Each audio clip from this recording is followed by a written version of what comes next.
was like, I'm going to die today. I'm going to prison for the rest of my life, or I'm going to die. Okay, and then now you're fleeing the scene in the car. You're driving the homeowner's vehicle. That's correct. You already hit the unmarked. You go through the front lawn. You're headed up the street. Continue. I come around like this little bend in the road, and there's two Cheshire police cars parked at the barricade on the road. Yeah. And then in the center of that, an officer with a rifle trained right on me, and some other officers off to the side. Did you try to run them over? I wasn't trying to specifically run him over. I was trying to get through. Stop. I wasn't stopping. I had to get through those police cars. There's no other way out. Did you hit the officer? I sure hope not. Okay. You don't know if you did or not.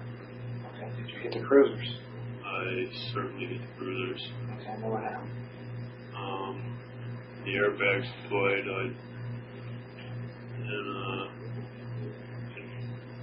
it got really blurry for a little bit, and all I could hear and like this distant echo was hands out of the car, get out of the car, hands out of the car, come out slowly.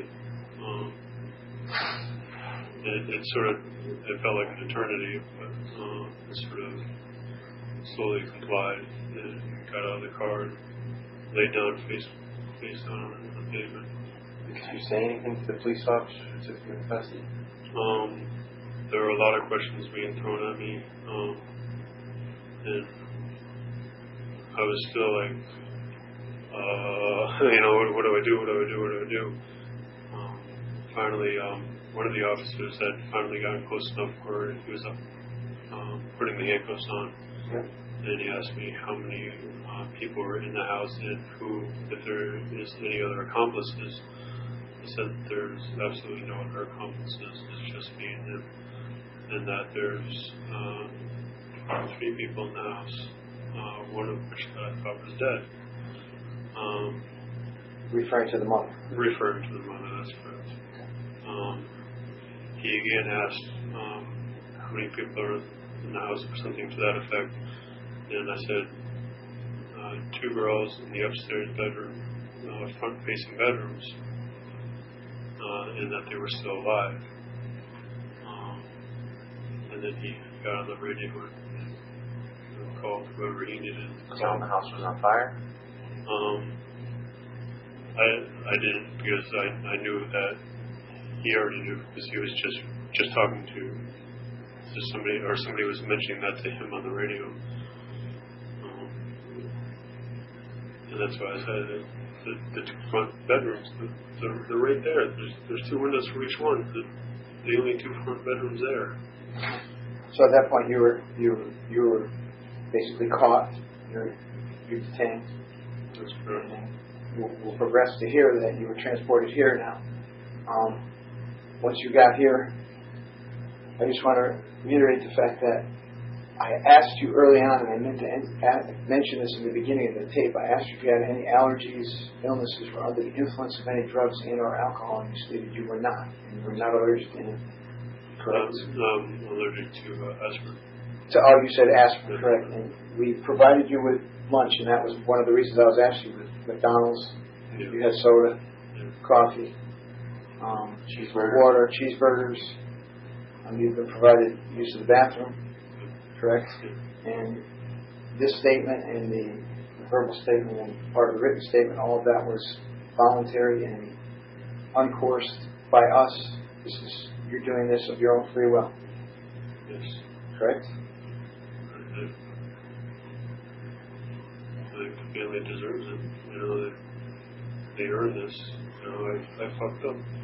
Absolutely. And you're absolutely right.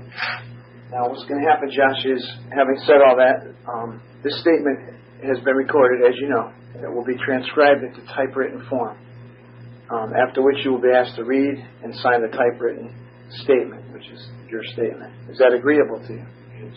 Okay. Is there anything you want to add?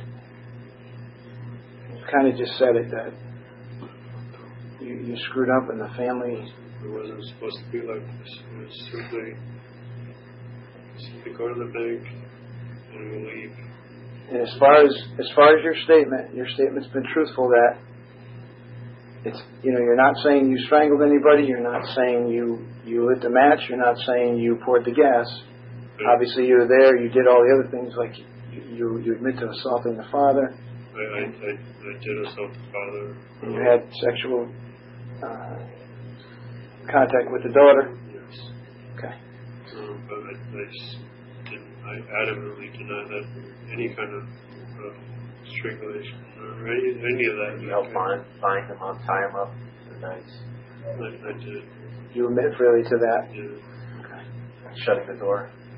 And I did shut the doors. And, I was hoping to buy them time. Obviously.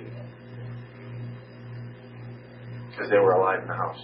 Obviously, I should have known better. Okay. Thank you, Joshua. And the time is now